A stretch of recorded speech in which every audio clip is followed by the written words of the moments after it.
Ronaldo യുണൈറ്റഡിലെ ഒരു ഫൈസ്ലീവ് plus embroidery വരുന്ന jersey.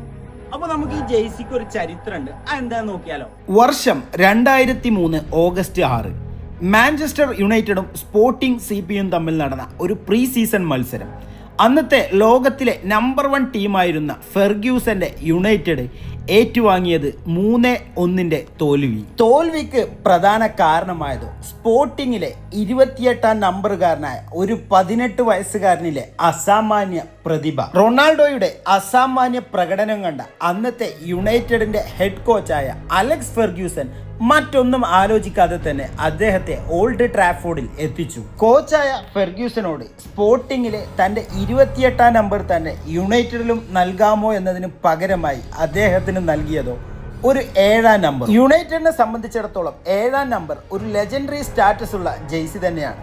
തങ്ങളുടെ എക്കാലത്തെയും ബെസ്റ്റ് പ്ലേയേഴ്സ് അണിഞ്ഞിരുന്ന നമ്പറും കൂടിയാണ് 7ാം number. George Best, Steve Coppell, Eric Cantona, David Beckham തുടങ്ങിയ ലോകോത്തര താരങ്ങൾ അണിഞ്ഞ ജേഴ്സിയും കൂടിയാണത്. റൊണാൾഡോയുടെ കഴിവിൽ ഫെർഗ്യൂസന് അത്രത്തോളം വിശ്വാസമുള്ളത് കൊണ്ട് മാത്രമാണ് അദ്ദേഹം റൊണാൾഡോക്ക് 7ാം നമ്പർ തന്നെ നൽകിയത്. പിന്നെ നടന്നതോ ചരിത്രം. Premier league, champions league, FIFA club world cup, FA cup, league cup, community shield, Ballon d'Or തുടങ്ങിയ ഒട്ടനവധി നേട്ടങ്ങളിലേക്ക് എത്തിച്ചേർന്ന ഒരു ജേഴ്സിയും കൂടിയാണിത്. അപ്പോൾ ഈ ഒരു ജേഴ്സി ഫൈസ്ലീവ് ആണ്, എംബ്രോയിഡറി ആണ്, അതേപോലെ നല്ല ക്വാളിറ്റി ഉള്ള ജേഴ്സിയാണ്. അപ്പോൾ ആവശ്യക്കാരൊക്കെ ഉണ്ടെങ്കിൽ പെട്ടെന്ന് തന്നെ മെസ്സേജ് അയച്ചോ. റൊണാൾഡോന്റെ യുണൈറ്റഡ്.